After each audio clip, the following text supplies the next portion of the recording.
এরপরে দীর্ঘ ৩০ বছরের কাছাকাছি প্রাকৃতিক সংঘাত, পায়ে পায়ে যুদ্ধ।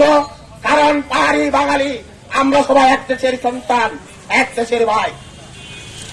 এরপরে ১৯৯৬ সালে বর্তমান প্রধানমন্ত্রী জননেত্রী শেখ হাসিনা যখন ক্ষমতায় আসেন, তখন তিনি পার্বত্য চট্টগ্রামের প্রাকৃতিক সংঘাত নিরসনের জন্য পার্বত্য চুক্তি করেছিলেন এবং এই পার্বত্য চুক্তির মধ্য দিয়ে তিনি আন্তর্জাতিকভাবে ইউনেস্কো শান্তি পুরস্কার লাভ করে চুক্তিটি শান্তি চুক্তি হিসেবে আখ্যায়িত হয়েছিল।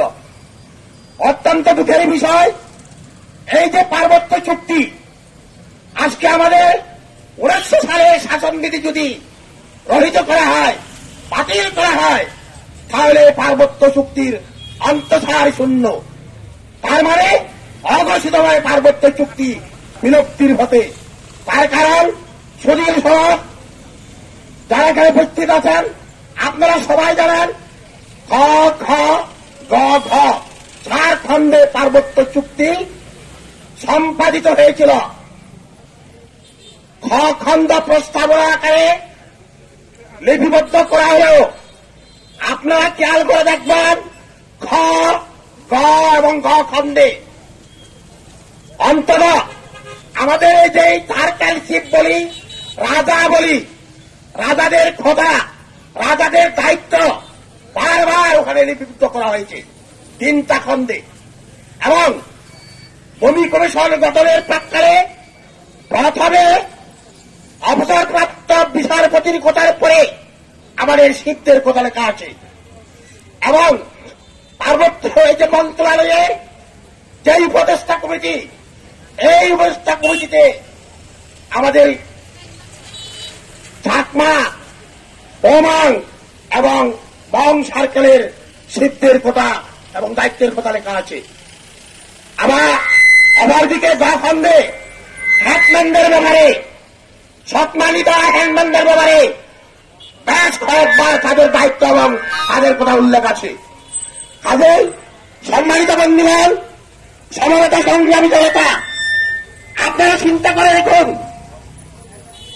পার্বত্যের চট্টগ্রাম শাসনবিধি ১৯০০ সালের শাসনবিধি বাতিলকরণ মানবিকরণ, এটা পার্বত্য চুক্তির পরিকল্পিতভাবে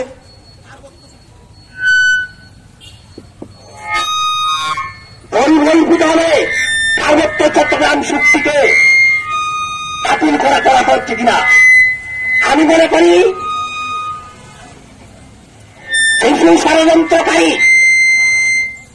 বর্তমান সরকারকে বিব্রতকর অবস্থায় ফেলানোর জন্য এই ভাই তারা।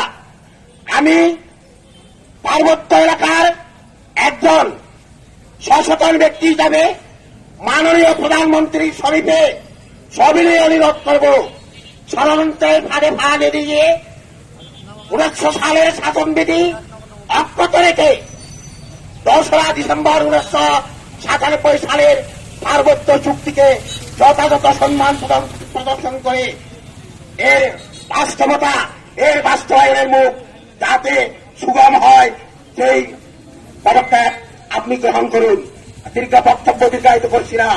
আমি আমার উপস্থিত আমাদের বিভিন্ন স্তরের মুরব্বীদেরকে এবং পূর্বেকার মতো আইন শৃঙ্খলা রক্ষা বাহিনী সহ ইলেকট্রনিক মিডিয়ার, প্রেস মিডিয়ার বন্ধুদেরকে আমি নমস্কার এবং কৃতজ্ঞতা জানিয়ে আমার সংগ্রামী বক্তব্য এখানে শেষ করছি। সবাইকে ধন্যবাদ।